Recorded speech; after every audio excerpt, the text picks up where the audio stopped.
बर्हापीडं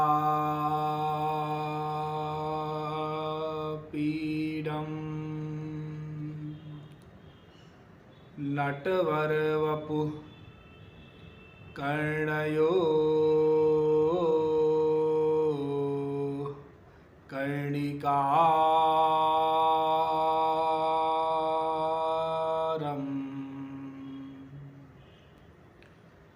बिभ्रद्वासः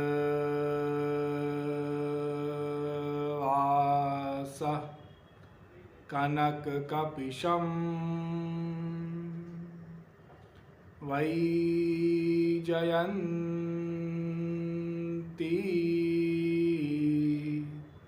च मालाम्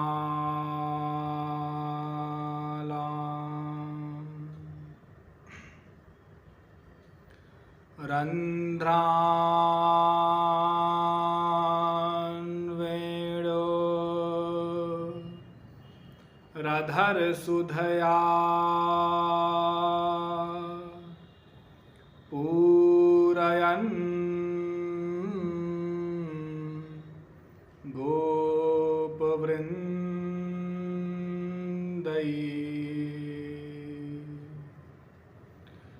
वृन्दारण्यं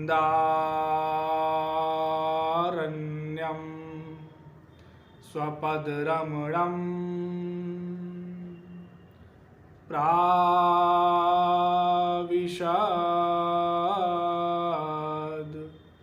गीतकीर्तिः।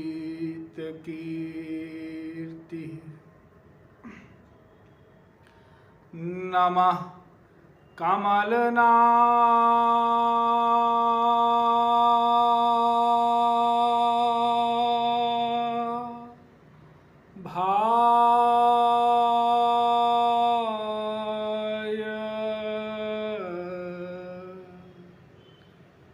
नमः कमलमालिने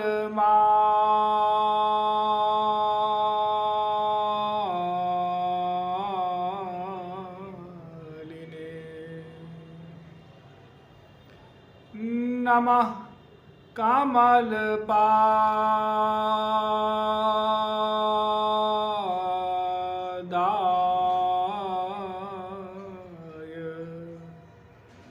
नमस्ते कमलेक्षण यो ब्रह्माणं विदधाति पूर्वं यो वै वेदांश्च प्रहिणोति तस्मै ताहं वादेवमात्मबुद्धि प्रकाशं मुमुक्षुर्वै शरणमहं प्रपद्ये। वृंदारक वृंदवंद आनंद कंद सच्चिदानंद परब्रह्म श्री कृष्ण चंद्र चरण चंचरीक महानुभाव, महाप्रभु जी के विषय में आप निरंतर श्रवण कर रहे हैं।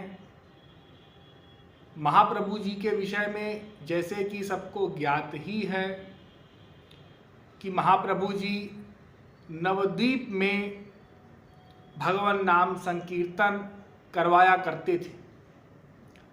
तो नवद्वीप में महाप्रभु जी श्रीवास जी के आंगन में कीर्तन करवाते थे और कीर्तन में कुछ ही विशिष्ट भक्तजनों को अनुमति थी, अर्थात सबको प्रवेश नहीं मिलता था।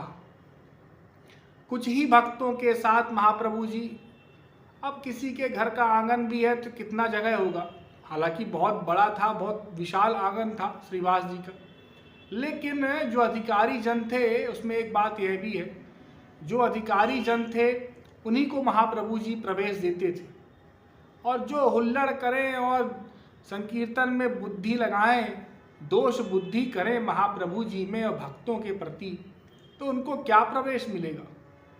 तो महाप्रभु जी का संकीर्तन रात्रि में होता था। रात्रि में जब भोजन वगैरह कर लें सब भक्त लोग, फिर रात्रि में इकट्ठा हो जाएं और रात्रि भर संकीर्तन हो। सुबह प्रभात के थोड़ा सा 1 घंटे पहले ही कीर्तन बंद हो, घंटे 2 घंटे पहले, उतनी ही निद्रा लिया करते थे महाप्रभु जी भक्तों के साथ। और फिर सबके साथ महाप्रभु जी गंगा स्नान करने के लिए जाएं, और गंगा स्नान हेतु महाप्रभु जी सबके साथ जाएं। और गंगा स्नान करने के लिए जब भक्त जाएं तो वहाँ भी खूब उछल कूद करें। हाँ, कोई लहर के विपरीत ही तैरने का प्रयास करे, कोई एक दूसरे को धक्का दे, अर्थात घंटों स्नान करें गंगा जी में। उसके पश्चात महाप्रभु जी फिर भक्तों को 2-4 भक्तों को ले करके और फिर अपने घर पर आए।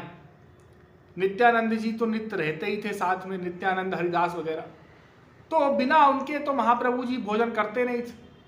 फिर विष्णुप्रिया जी मैया सबको भोजन कराएं, महाप्रभु जी सबके साथ ही भोजन करें, और भोजन करते करते महाप्रभु जी मैया की तारीफ भी करते जाएं, कितना स्वादिष्ट भोजन बना है, कितना स्वादिष्ट चावल है, दाल है, साग है।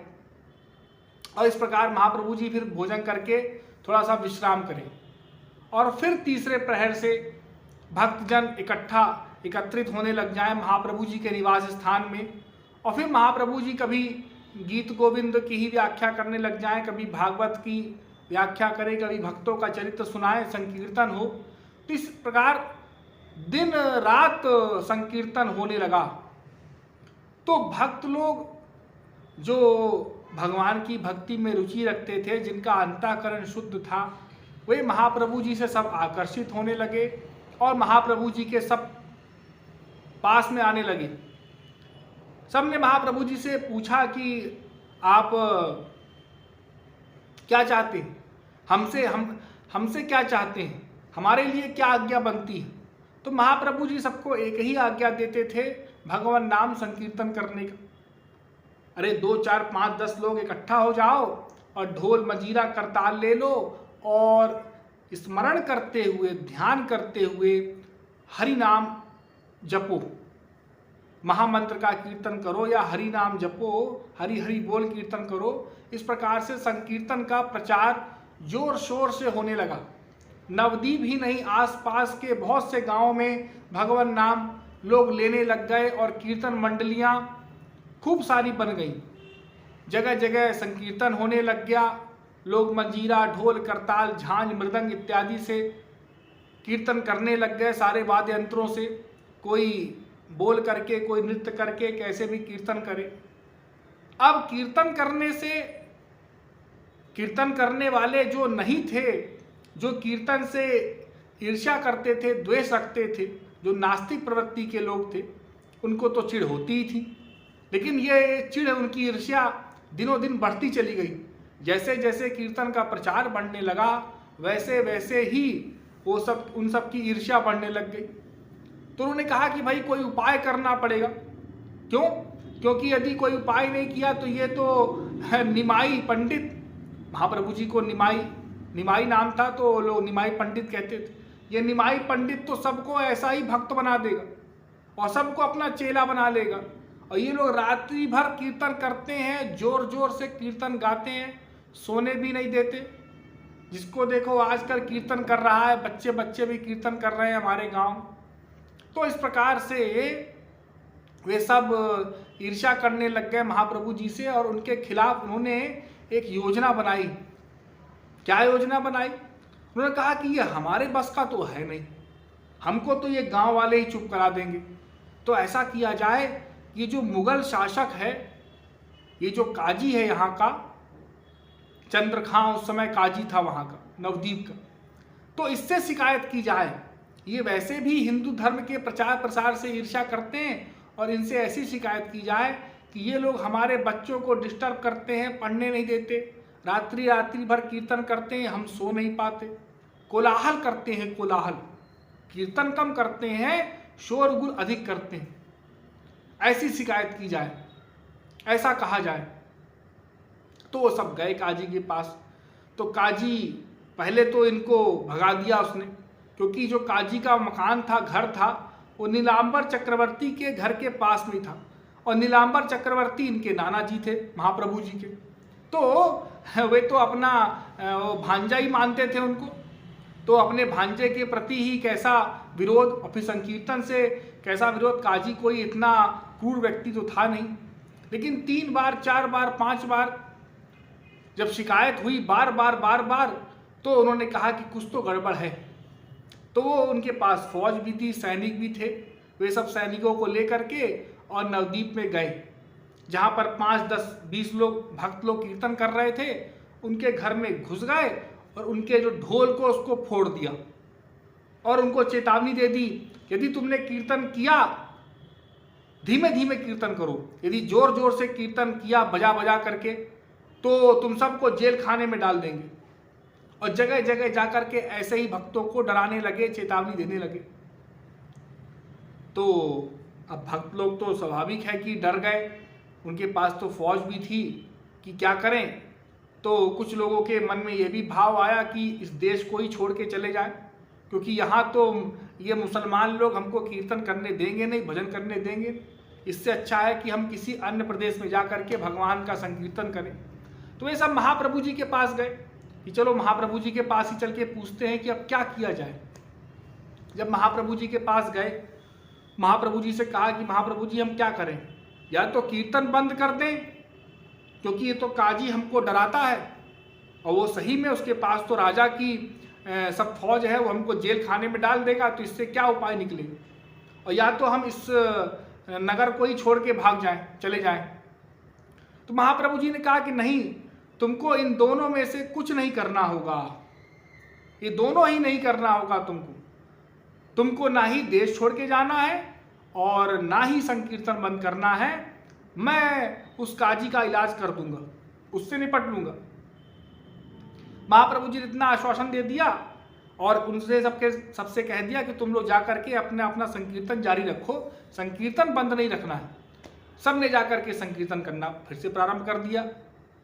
महाप्रभु जी ने नित्यानंद जी को बुलाया, हरिदास जी को बुलाया, अद्वैताचार्य जी को बुलाया, अपने प्रमुख भक्त लोगों को और श्रीवास जी को, और उनसे कहा कि देखो ऐसा है कि मैं नगर संकीर्तन निकालूंगा, अमुक तारीख दे दी, इस दिन को मैं नगर संकीर्तन निकालूंगा, मेरे साथ साथ आप सब लोग को चलना है और सब भक्त मंडली भी साथ में चलेगी, हम लोग पूरे नगर में कीर्तन करेंगे। ऐसा कह दिया महाप्रभु जी ने, उसकी तैयारियां की जाए। अब नित्यानंद जी तो बड़े प्रसन्न हुए, क्योंकि वे तो चाहते ही थे कि महाप्रभु जी के संकीर्तन बाकी लोगों को भी देखने का अवसर मिले, क्योंकि अभी तक तो बहुत से लोगों ने महाप्रभु जी का जो नृत्य था, जो भाव था, उसको प्रत्यक्ष देखा भी नहीं था, इसलिए वे बुराई करते थे। यदि वे देख लेंगे तो हो सकता है कि महाप्रभु जी के विषय में उनके जो भाव हैं वो बदल जाएं, जो उनके विचार हैं उनमें बदलाव आ जाए। तो नित्यानंद जी और हरिदास जी लोग और जितने भी भक्त थे वे जगह जगह जा कर के प्रचार करने लग गए कि महाप्रभु जी का कीर्तन अब आप सबको देखने को मिलेगा। महाप्रभु जी नगर में संकीर्तन रैली निकालेंगे, अमुक तारीख में महाप्रभु जी का कीर्तन होगा, आप सब भी शामिल हो सकते हैं और अपने अपने घरों को आप लोग सजाएं। तो सब ने अपने अपने घरों के सामने झंडा वगैरह लगा दिया, पताकाएं लगा दी और रंगीन रंगीन साड़ियों से घरों को सजाने लग गए। जहाँ जहाँ घर उखड़े थे, पुताई नहीं थी, वहाँ पर उन्होंने उसको रंग भी किया अलग अलग रंगों से। भक्तों ने जगह जगह दीप प्रज्वलित होने लग गए, बंधनवारें बंध गई, तो सुगंध के लिए अलग अलग स्थानों में धूप वगैरह उनका भी आयोजन, उनका भी प्रबंध किया गया। और जो ईर्ष्या करते थे, यदि उनके भी मकान बीच में है, तो उन्होंने कहा कि चलो भाई हमारी वजह से क्यों महाप्रभु जी के ये निमाई पंडित जी के कीर्तन में खलल पैदा हो, तो थोड़ा बहुत हम भी सजावट कर लें।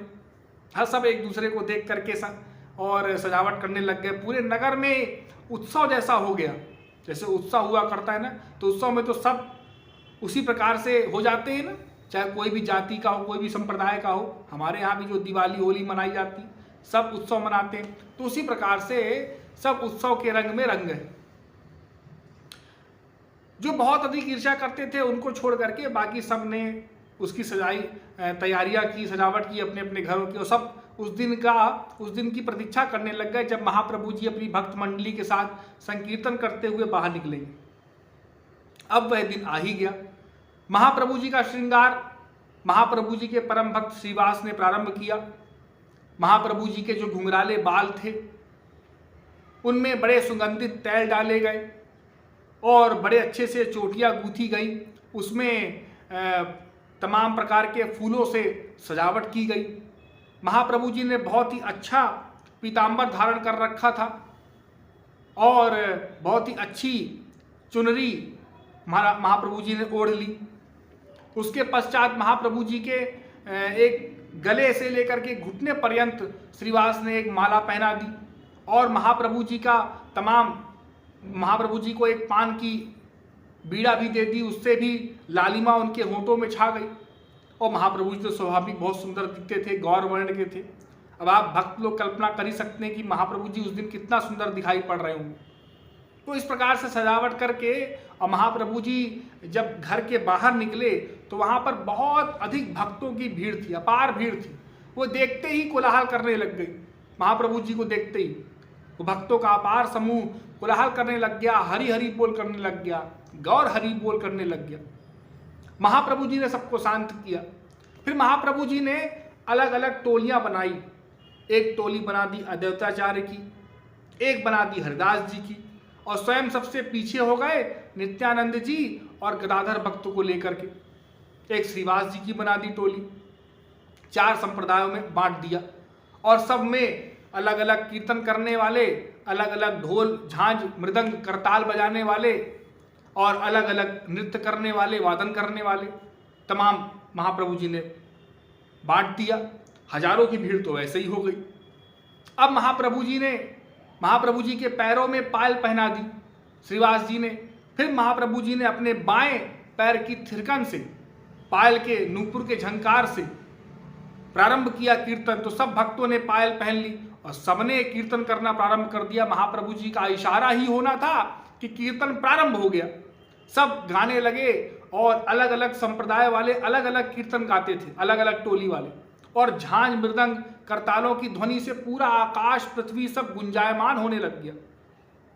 जब ये सब देखा नगर के लोगों ने, अरे इतना शोर, इतनी ध्वनि कहाँ से आ रही है, तो सब देखने के लिए घर से बाहर निकलने लग गए, छतों में चढ़ गए और सब पूरा का पूरा जो नगर था वो बाहर आ गया, सड़कों में आ गया। और महाप्रभु जी ने कीर्तन करना प्रारंभ किया। हरि हरि बोल बोल हरि बोल, मुकुंद माधव गोविंद बोल। महाप्रभु जी कीर्तन करते जाते थे और महाप्रभु जी में अष्ट सात्विक भावों का उद्रेक होता ही था कीर्तन में। और आज तो विशेष दिन था तो महाप्रभु जी के नेत्रों से अश्रु बंद ही नहीं हो रहे थे। वो बार बार कपोलों से होते हुए, थोड़ी से होते हुए और पूरे वस्त्र को गीला कर रहे थे। महाप्रभु जी कीर्तन करते जा रहे थे भाव में और उनको कोई देह की सुध बुद्ध थी ही नहीं। आसपास नित्यानंद और गदाधर भक्त लोग महाप्रभु जी की रक्षा करते हुए, मुकुंद वगैरह, दामोदर जी वगैरह महाप्रभु जी की रक्षा करते हुए चल रहे थे मार्ग में। महाप्रभु जी कीर्तन करते हुए चले जा रहे थे। भक्तों का अपार समूह महाप्रभु जी के पीछे पीछे, और जिन्होंने महाप्रभु जी को पहली बार देखा था कीर्तन करते हुए, वो गांव के बालक समझते थे, ऐसे ही समझते थे। उन्होंने भी देखा कि अरे इसके देह में तो विचित्र भाव है, ऐसा आकर्षण, ऐसा तेज, ऐसी तन्मयता संकीर्तन के प्रति, हरिनाम के प्रति हमने तो आज तक देखी ही नहीं। ऐसी तन्मयता और ऐसी लगन तो किसी साधारण मनुष्य में नहीं हो सकती। हमारे तो बुद्धि में ये बात बैठती ही नहीं। हमने तो आज तक ना ऐसा कभी देखा है ना कहीं सुना है। ऐसा दिव्य संकीर्तन, ये तो कोई साधारण मनुष्य नहीं है, ये कोई दिव्य पुरुष है। ये सब मानने लग गए, सबको संकीर्तन पसंद आने लग गया। कुछ लोग कुछ देर तक खड़े रहे स्तब्ध रह करके, लेकिन फिर जब संकीर्तन का प्रवाह बढ़ने लगा तो वह भी सब संकीर्तन में शामिल हो गए और पीछे पीछे वह भी भक्तों के साथ चलने लग गए। संकीर्तन करते करते घंटों हो गए। महाप्रभु जी नवद्वीप के एक एक गली से निकलते हुए और गंगा घाट की ओर चले। गंगा जी को प्रणाम करते हुए महाप्रभु जी गदाधर भक्त के यहाँ पहुंचे। और गदाधर भक्त का उन्होंने घर पावन किया। वहाँ पर गदाधर भक्त अंदर बैठे हुए थे और महाप्रभु जी ने जब देखा कि ये अंदर अकेले बैठे हुए हैं, तो महाप्रभु जी वो तो साग वगैरह बेचा करते थे, बहुत ही निर्धन थे। तो महाप्रभु जी गए कि हम तुम्हारे घर में आए हैं, देखो, और तुम बाहर भी नहीं निकलते और ना हमारा स्वागत करते हो और हमको कुछ खिलाते भी नहीं। तो उन्होंने सोचा कि हमारे यहाँ तो कुछ खाने को है ही नहीं। प्रभु ऐसे समय पर पहुँचे, एक पानी रखा हुआ था बस एक छोटे से पात्र में, भगवान उनको ही लेकर के पीने लग गए। जब प्रभु पीने लग गए तो उन्होंने मना किया कि ये पानी आपके पीने योग्य नहीं है प्रभु, यह शुद्ध नहीं है, अशुद्ध है। लेकिन भगवान को शुद्ध अशुद्ध की क्या परवाह, उनको तो भक्त का कल्याण करना है, भक्त के प्रेम में बने हैं। भगवान पानी पीने लग गए और पी गए। गदाधर भक्त चरणों में लौट गए महाप्रभु जी के। तो इस प्रकार से महाप्रभु जी का कीर्तन घंटों चला और कीर्तन करते हुए महाप्रभु जी, समस्त देवता लोग भी महाप्रभु जी का संकीर्तन देखने आ गए, अलग अलग रूप में आकर के महाप्रभु जी के साथ शामिल हो गए। महाप्रभु जी को तो अब कल्याण करना ही था काजी का। तो महाप्रभु जी गंगा नदी के दर्शन करते हुए और काजी के घर की ओर चले। जब महाप्रभु जी काजी की घर के ओर मुड़े, सबको स्मरण हो गया कि महाप्रभु जी ने तो कहा था कि मैं काजी को देख लूंगा। हाँ, तो हो सकता है महाप्रभु जी काजी का कल्याण करने जा रहे हैं। अब महाप्रभु जी जैसे ही काजी के घर की ओर बढ़ने लग गए, हजारों भक्त थे ही साथ में, और उनको क्रोध आने लग गया कि काजी ने हमारे ऊपर क्या क्या अत्याचार किया था। सबको स्मरण होने लग गया काजी के अत्याचार, किसने हमारी ढोल फोड़ दी थी, हमारी करताल फोड़ दिया, हमको धमकाया, जेल खाने में डाल देंगे, ऐसा कहा, आज इस काजी को छोड़ेंगे नहीं। हाँ, तमाम प्रकार के लोग तमाम बातें करने लग गए। 2-3 गुट बन गए भक्तों में। कोई कहता है नहीं, शांति बनाए रखो, कुछ मत करना जब तक महाप्रभु जी कुछ ना कहें। दूसरे कहते हैं अरे कैसे कहते हो जी, उसने क्या क्या किया, उसका घर फोड़ दो, उसका सर फोड़ दो, उसको मार डालो। इस प्रकार की बातें करने लग गए। जब महाप्रभु जी काजी के घर के निकट पहुंचे तो बहुत से भक्तों ने तो उनके घर में बहुत तोड़फोड़ मचाई, गमले फोड़ दिए। हाँ, जो फौज खड़ी थी 8, 10, 20, वो भी वो देख करके हजारों लोगों को भाग गई। उसने भी अपने हाथ खड़े कर दिए। और काजी को तो पहले से सूचना मिल गई थी कि जो निमाई पंडित हैं वो हजारों भक्तों के साथ कीर्तन करते हुए तुम्हारे घर की ओर आ रहे हैं। तो बेचारा इतना डर गया कि डर के मारे अपने घर में दुबक के बैठा था। एक सेवक बस बाहर खड़ा था काजी का। तो महाप्रभु जी जब घर के निकट पहुंचे तो महाप्रभु जी ने दोनों हाथ उठा करके भक्तों को शांत कर दिया, सारी भीड़ को शांत कर दिया और सेवक से कहा कि जाओ काजी को बुला लाओ। वो गया, काजी को सारा समाचार बताया चंद्रखां को और उनसे कहा कि आप चलिए, बुला रहे हैं। वो आया, बेचारा हाथ जोड़ते हुए महाप्रभु जी को प्रणाम किया। तो महाप्रभु जी ने कहा कि ये आप क्या कर रहे हैं, आप तो मेरे रिश्ते से और मामा लगते हैं। उन्होंने कहा बात तो तुम्हारी ठीक है, हाँ, लेकिन ऐसा है कि मैंने तुम्हारा संकीर्तन जो विरोध किया है, तुम्हारे भक्तों को परेशान किया है, हो सकता है इसलिए तुम नाराज हो, तो मेरे को दंड देने आए हो, इसलिए मैंने हाथ पहले ही जोड़ लिए तुम्हारे आगे। उन्होंने कहा कि नहीं, ऐसी कोई बात नहीं है, मैं दंड क्यों दूंगा भाई, आप भी राजा के अधीन हैं, राजा ने जो कहा होगा आपने वही किया होगा। उन्होंने कहा कि नहीं, राजा ने ऐसा कोई आदेश नहीं दिया था, ये तो आपके ही गांव के कुछ पंडित लोग हैं जो मेरे पास बार बार आते थे और संकीर्तन का विरोध करते थे, इसलिए मजबूरी में आकर के मुझे ऐसा करना पड़ा। मेरा राजा के प्रति राजा का कोई ऐसा आदेश नहीं था और मेरा भी कोई व्यक्तिगत रूप से कोई विरोध नहीं है संकीर्तन से। और फिर तुम तो मेरे भांजे ठहरे, तुम मेरे ऊपर अकारण भी क्रोध करोगे तो मुझे सहना पड़ेगा। उन्होंने कहा कि नहीं, ऐसी कोई बात नहीं है, मैं तो आपसे यही कहने आया था। महाप्रभु जी ने कहा कि आज के बाद आप संकीर्तन का विरोध ना करें, बस हम तो संकीर्तन कर रहे हैं, संकीर्तन करते करते आपके स्थान पर आ गए। इतना ही कहना था कि काजी महाप्रभु जी के चरणों में गिर पड़ा, महाप्रभु जी से क्षमा मांगी, महाप्रभु जी ने उसको गले लगा लिया और फिर महाप्रभु जी वापस कीर्तन करते हुए नदिया की ओर बढ़े, नवदीप की ओर बढ़े। तो काजी भी शामिल हो गया और फिर वहाँ से महाप्रभु जी अपने जहाँ से महाप्रभु जी ने संकीर्तन प्रारंभ किया था वहीं पहुँच गए संकीर्तन करते हुए। तो इस प्रकार से महाप्रभु जी ने काजी का उद्धार किया, समस्त भक्तजनों के साथ संकीर्तन किया, नगर संकीर्तन किया, अपने अद्भुत रूप लावण्य युक्त जो दिव्य कांति देह का उसका दर्शन करवाया, अपने दिव्य संकीर्तन का भक्तों को भी लाभ दिया और साथ में अभक्तों को भी लाभ दिया। सबको भक्त बना लिया महाप्रभु जी ने अपने दिव्य आभा से, दिव्य संकीर्तन से। तो महाप्रभु जी संकीर्तन करते हुए वहीं पर पहुंच गए और महाप्रभु जी ने काजी के भी अभिमान का दमन किया, उसके भी अहंकार का दमन किया, लेकिन संकीर्तन के माध्यम से कोई लड़ाई झगड़ा न करते हुए।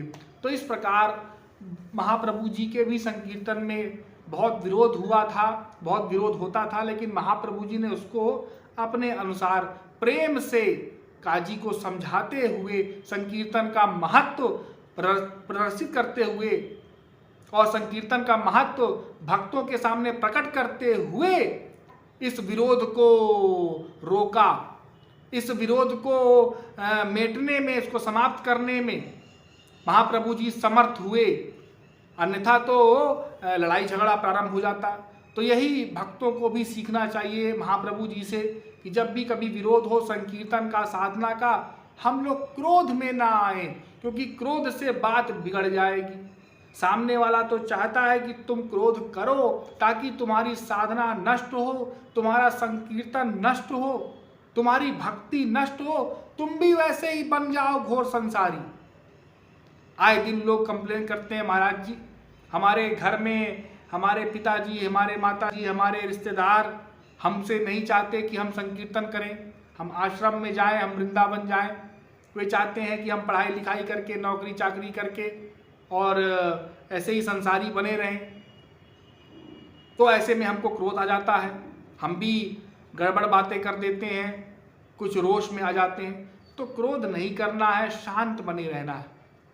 आपको अपनी साधना प्रणाली जो भी आप कर रहे हैं, जिसको भी आप फॉलो कर रहे हैं, जिस भी गुरु को, उसको नहीं छोड़ना है, उस मार्ग को आपको अपनाए रखना है और गुरु और भगवान पर विश्वास रखना है।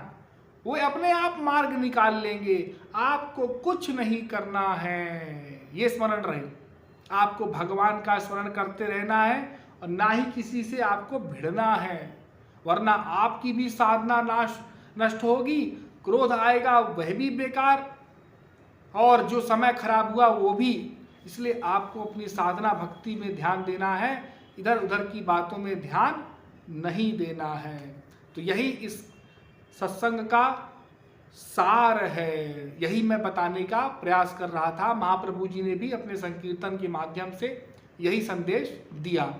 तो इस प्रसंग में इतना ही, शेष फिर कभी। बोलिए वृंदावन बिहारी लाल की।